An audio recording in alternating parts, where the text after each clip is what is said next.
నమస్తే, welcome to bear news. This is Manoj. America పర్యటనలో ఉన్న సీఎం రేవంత్ రెడ్డి ప్రఖ్యాత హార్వర్డ్ యూనివర్సిటీలో లీడర్షిప్ కోర్సు పూర్తి చేశారు. ఈ నెల 25 నుంచి 30 వరకు leadership for the 21st century పేరిట నిర్వహించిన తరగతులకు ఆయన హాజరయ్యారు. తన అధికారిక కార్యక్రమాల చివరి రోజు సందర్భంగా సీఎం రేవంత్ రెడ్డి హార్వర్డ్ యూనివర్సిటీలో వివిధ ప్రతినిధి బృందాలతో భేటీ అయ్యారు. హార్వర్డ్ విశ్వవిద్యాలయానికి చెందిన వివిధ పాఠశాల విద్యార్థులు, పూర్వ విద్యార్థులతో పాటు మాసూచుసెట్స్ ఇన్స్టిట్యూట్ ఆఫ్ టెక్నాలజీ, కొలంబియా విశ్వవిద్యాలయం వంటి ప్రముఖ విద్యాసంస్థల విద్యార్థులు, అలుమ్నీలతోనూ సీఎం సమావేశమయ్యారు. ఈ సందర్భంగా ఈ సమావేశంలో నాయకత్వం, విజయానికి సంబంధించిన అంశాలు, ఆర్థిక అభివృద్ధి నమూనాలు, సుస్థిరత, పర్యావరణ సవాలు, రైతులు, మహిళలు, యువతకు సంక్షేమ విధానాలు వంటి అంశాలపై విస్తృత చర్చించారు. ఫోన్ ట్యాపింగ్ కేసులో రెండవసారి సిట్ అధికారులు జారీ చేసిన నోటీసులపై బీఆర్ఎస్ అధినేత కేసీఆర్ స్పందించారు. ఈ మేరకు శనివారం జూబ్లీహిల్స్ ఏసీపీకి లేఖ రాశారు. మాకు చట్ట ప్రకారం నోటీసులు ఇవ్వలేదు, నాకు ఇచ్చిన నోటీసులు అక్రమం, నోటీసుల ద్వారా నా గౌరవానికి భంగం కలిగించారన్నారు కేసీఆర్. ఇంటి గోడలకు నోటీసులు అంటించడం ఏంటి? ఇది సరైన పద్ధతి కాదు. చట్టపరమైన అభ్యంతరాలు ఉన్నా విచారణకు సహకరిస్తానని కేసీఆర్ చెప్పుకొచ్చారు. రేపు నందినగర్ నివాసంలో విచారణకు హాజరవుతా అని ఆ లేఖలో కేసీఆర్ పేర్కొన్నారు. 65 ఏళ్లు దాటిన వారిని వారి నివాసం వద్దే విచారించాలని చట్టం చెబుతుందని ఈ సందర్భంగా సిట్ అధికారులకు కేసీఆర్ తెలియజేశారు. తన ప్రస్తుత నివాసం ఎర్రవల్లిలో ఉందని, అక్కడే విచారించాలని స్పష్టం చేశారు. జూబ్లీహిల్స్ ఏసీపీకి తనను విచారించే అధికారి పరిధి లేదని ఆ లేఖలో కేసీఆర్ పేర్కొన్నారు. నోటీసుల జారీలో సుప్రీంకోర్టు మార్గదర్శకాలను పోలీసులు ఉల్లంఘించారు. ఎన్నికల అఫిడవిట్లోని చిరునామాకు సెక్షన్ 160 నోటీసులకు సంబంధం లేదు. ప్రస్తుతం నివాసం ఉన్న చోటే విచారణ జరపాలని పార్లమెంటు చట్టం చెబుతుంది. హరీష్ రావు నోటీసుల విషయంలో పోలీసులు డబుల్ స్టాండర్డ్స్ పాటిస్తున్నారు. పోలీసుల తీరు కోర్టు ధిక్కరణ కిందకే వస్తుంది. బాధ్యతాయుత పౌరుడిగా, ప్రతిపక్ష నేతగా విచారణకు సహకరిస్తా. ఫిబ్రవరి 1వ తేదీ మధ్యాహ్నం 3 గంటలకు విచారణకు సిద్ధమంటూ ఆ లేఖలో కేసీఆర్ పేర్కొన్నారు. కేసీఆర్ హయాంలో భారీగా అవినీతికి పాల్పడ్డారని తెలంగాణ రెవెన్యూ శాఖ మంత్రి పొంగులేటి శ్రీనివాసరెడ్డి సంచలన వ్యాఖ్యలు చేశారు. బీఆర్ఎస్ హయాంలో దొరల పాలనలో పేదలు అనేక ఇబ్బందులు పడ్డారని విమర్శించారు. వారి అకౌంట్లు నిలుపుకోవాలని చూశారే తప్ప పేదల సంక్షేమానికి కృషి చేయలేదని ధ్వజమెత్తారు. 2 సార్లు మాయమాటలు చెప్పి బీఆర్ఎస్ అధికారంలోకి వచ్చిందన్నారు. వారి స్వలాభం కోసం కట్టిన కాళేశ్వరం కుప్పకూలిపోయిందని ఎద్దేవా చేశారు. ఏదులాపురం మున్సిపాలిటీ, సాయి ప్రభాత్ నగర్లో నిర్వహించిన ఎన్నికల ప్రచారంలో మంత్రి పొంగులేటి శ్రీనివాసరెడ్డి పాల్గొన్నారు. ఈ సందర్భంగా ఆయన మాట్లాడారు. 4.5 లక్షల ఇల్లు రాష్ట్ర వ్యాప్తంగా 22,500 కోట్లతో ఇచ్చాం. మన ఎదుల్లాపురం మున్సిపాలిటీలో కూడా 587 ఇళ్ళు ఇచ్చాం. ఇది మొదట పెడితే రేపు ఏప్రిల్ నెలలో మళ్ళీ ఇస్తాం. ఇంకా 3 సార్లు అర్హులైన పేదవాళ్ళందరికీ ఇందిరమ్మ ఇళ్ళు 5 లక్షల రూపాయలు ఉచితంగా 4 విడతల్లో ఇస్తాం. ఆనాటి 10 సంవత్సరాల పాలనలో పేదవాడికి ఇల్లు ఇవ్వాలనే జ్ఞానం కూడా లేకపోతే, పేదవాడికి ఇల్లు ఇస్తే నాకేం కమిషన్ వస్తుంది, కాళేశ్వరం కడితే 1,00,000 కోట్లు.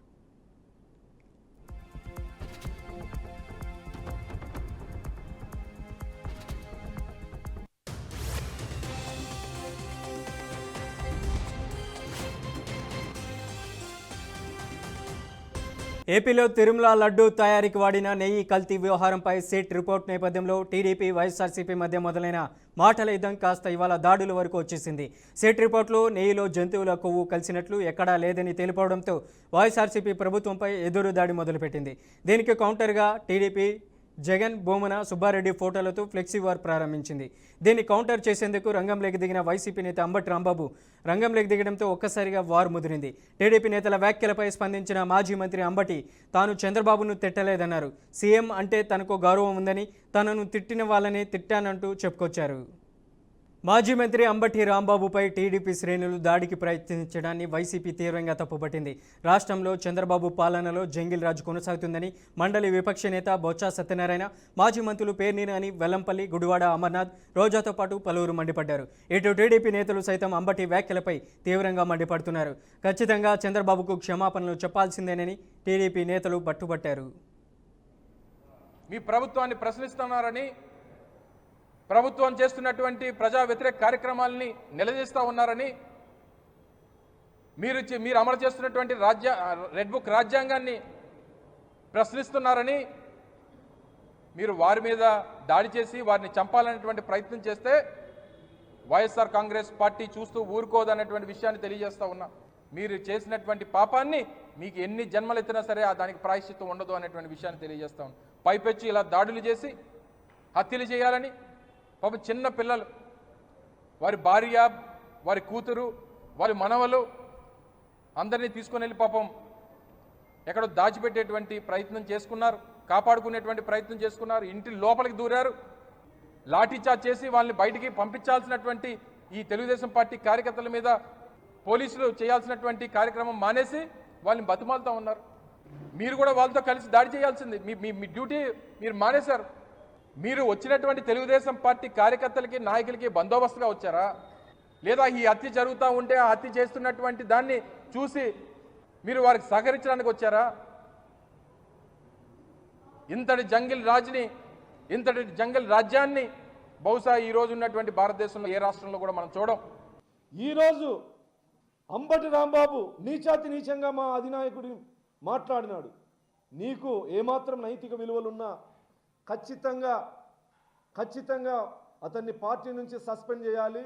లేకపోతే నేను చెప్తానను కదా, వాడు ఎక్కడ కనిపించినా, అంబటి రాంబాబు అనేవాడు ఎక్కడ కనిపించినా మాకింతకంటే భవిష్యత్తు మీద ఆశ లేదు.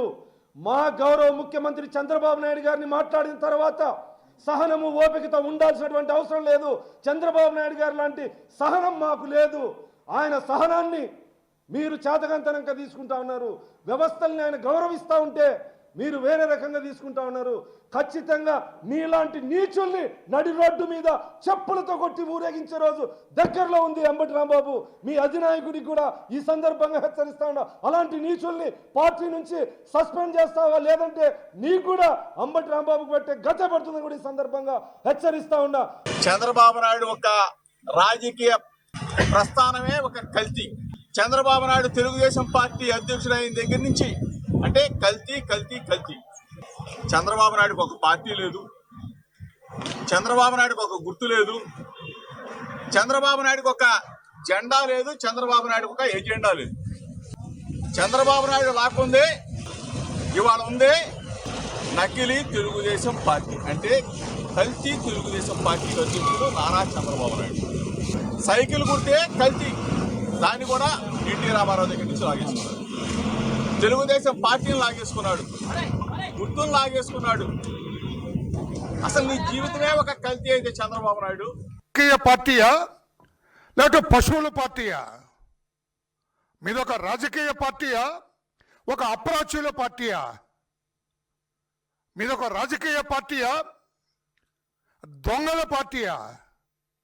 మీదొక రాజకీయ పార్టీయా లేక అసాంఘిక శక్తుల పార్టీయా? సిగ్గుచేటు. నేను ఎప్పుడు కూడా ఇటువంటి భాష మాట్లాడలేదు. కానీ పనికిమాలిన వెధవ గాడిద మాట్లాడిన తర్వాత, ఆ నికృష్టుడు మాట్లాడిన తర్వాత, అంబటి రాంబాబు అనే ఒక వెధవ మాట్లాడిన తర్వాత, అంబటి రాంబాబు అనే నికృష్టుడు మాట్లాడిన తర్వాత, అంబటి రాంబాబు అనే ఒక అప్రాచ్యుడు మాట్లాడిన తర్వాత, అంబటి రాంబాబు అనే ఒక వీధిరవుడి మాట్లాడిన తర్వాత, అంబటి రాంబాబు అనే ఒక బజారు మనిషి మాట్లాడిన తర్వాత, అంబటి రాంబాబు అనే ఒక రౌడీ వెధవ మాట్లాడిన తర్వాత, నేను కూడా ఆ భాషలో మాట్లాడకపోతే ఏదైనా నేను తప్పు చేసిన వాడిని అవుతాను అని చెప్పి ఆ భాష నేను వాడుతున్నా. ఈరోజు కర్రలు తీసుకొని వస్తారు, 10%లో ఏదో కెమికల్ ఉందని అంటారు. ఎవరు వాడారు, ఎవరు వాడిచ్చారు, ఎప్పుడున్నాయి, ఎవరు చేశారు, మళ్ళా లోపలికి వెళ్తే అన్ని వాళ్ళకే చుట్టుకుంటున్నాయి. అయినా నిస్సిగ్గుగా మరి నిర్భయంగా అధికారంలో ఉన్నాం కూడా పోలీసులు రక్షణ కల్పిస్తారనేటువంటి ధైర్యంతో వాళ్ళు చేసే వాటిలోనే పడద్దు అనేది నా ఉద్దేశం. కాబట్టి ఎవరైనా కొంచెం అన్ని విషయాలు ఈరోజు బయటకు వచ్చాయి. ప్రజలందరూ కూడా అన్ని విషయాలు గమనిస్తూ ఉన్నారు. ఈరోజు మన బాధ్యతగా ఆ రోజు మన మీద వేసినటువంటి అపవాదుని ఈరోజు ప్రజల దృష్టికి తీసుకుని వెళ్ళాం. ఎన్ని రోజులు మనం మాట్లాడుతూ వచ్చాం. ఈరోజు అదే మరి సుప్రీంకోర్టులో సిబిఐ ద్వారా వీళ్ళు పెట్టినటువంటి సిట్ ద్వారా ఇచ్చినటువంటి దాంట్లో తేటతెల్లమైంది. కాబట్టి దాన్ని గమనించాల్సింది కోరుకుంటాం. ఈ వైఎస్ఆర్సీపీ అధినేత జగన్కి కానీ వాళ్ళ అనుచర వర్గానికి కానీ మతి భ్రమించినట్టుంది. సభ్య సమాజంలో ఏం మాట్లాడాలని కానీ అసలు వాళ్ళు ఏం మాట్లాడుతున్నారో కూడా తెలియకుండా స్పృహ తప్పి మాట్లాడుతూ ఉన్నారు. అసలు అంబటికి వయసు వచ్చింది, నీకు బుద్ధి ఉందా? అచ్చోసిన ఆంబోతులాగా నీ ఇష్టం వచ్చినట్టు మాట్లాడితే చెల్లుతుంది అనుకుంటున్నావా? వయసు వచ్చింది ఎందుకురా యథవా అని అనాలని ఉన్నప్పటికీ మా పార్టీకి కొన్ని సిద్ధాంతాలు ఉన్నాయి. దాని మీదట నీ భాషలోనే మేము తిట్టాలంటే నరం లేని నాలిక కాబట్టి ఇటన్నా తిరుగుతుంది. కాకపోతే మా పెద్దలు ఆ ఎదవకి ఎలాగా సంస్కారం లేదు, నీ బుద్ధి ఏమైందని అడుగుతారని కేవలం మేమందరం కూడా మాకు సంస్కారం ఉంది కాబట్టి, మా అధినాయకుడు మాకు సంస్కారం నేర్పాడు కాబట్టి మేము హద్దుల్లో ఉండి మాట్లాడుతూ ఉన్నాం. ఈరోజు అంబటి రాంబాబు గారిని కరీంనగర్ పోలీస్ కమిషనర్పై తాను మత మార్పిడి ఆరోపణలు చేసినట్లు వస్తున్న వార్తలపై హుజూరాబాద్ ఎమ్మెల్యే పాడి కౌశిక్ రెడ్డి తీవ్రంగా స్పందించారు. తెలంగాణ ఐపీఎస్ అధికారుల అసోసియేషన్ తనపై చేసిన ఆరోపణలు ఏమాత్రం వాస్తవం లేదని ఆయన వీడియో విడుదల చేసి అందులో స్పష్టం చేశారు. ఈ మేరకు ఆయన ఐపీఎస్ అసోసియేషన్కు బహిరంగ సవాల్ విసిరారు. కరీంనగర్ సిపి గౌస్ అలం మత మార్పిడిలు చేస్తున్నారని తాను అన్నట్లు నిరూపించాలని కౌశిక్ రెడ్డి డిమాండ్ చేశారు. నేను అనని మాటలను అన్నట్లుగా చిత్రీకరిస్తున్నారు. ఒకవేళ నేను ఆ వ్యాఖ్యలు చేసినట్లు నిరూపిస్తే మరుక్షణమే నా ఎమ్మెల్యే పదవికి రాజీనామా చేస్తానని పాడి కౌశిక్ రెడ్డి డిమాండ్ చేశారు. అంతేకాకుండా శాశ్వతంగా రాజకీయాల నుంచి తప్పుకుంటానని ఆయన ప్రకటించారు. తనపై అసత్య ఆరోపణలు చేసిన ఐపీఎస్ ఆఫీసర్స్ అసోసియేషన్ నాయకులు తక్షణమే క్షమాపణలు చెప్పాలని పాడి కౌశిక్ రెడ్డి డిమాండ్ చేశారు.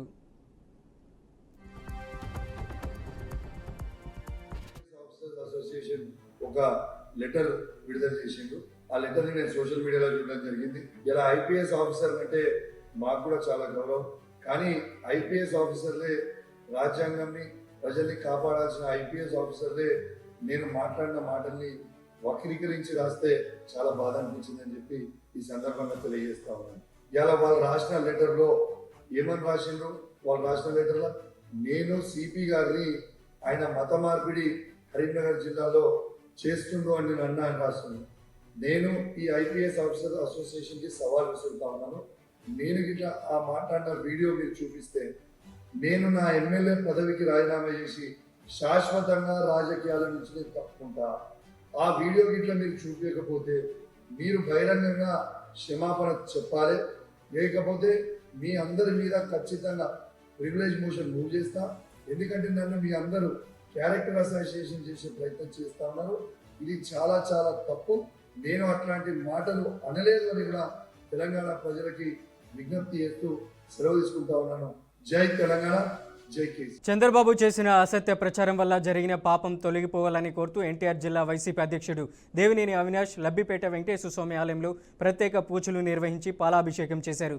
సీఎం హోదాలో ఉండి కోట్లాది మంది భక్తుల మనోభావాలపై చంద్రబాబు, పవన్ కళ్యాణ్లు అసత్య ప్రచారం చేశారని దేవినేని అవినాష్ ఆరోపించారు.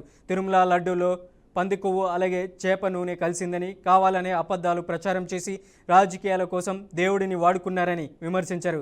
అయితే సిబిఐ నివేదికలో ఎలాంటి జంతు కొవ్వు కలవలేదని తేలడంతో నిజం ప్రజలకు తెలిసిపోయిందన్నారు. ఈ విషయంలో అబద్ధపు ప్రచారం చేసిన కూటమి నేతల ప్రజలకు క్షమాపణలు చెప్పాలని దేవినేని అవినాష్ డిమాండ్ చేశారు.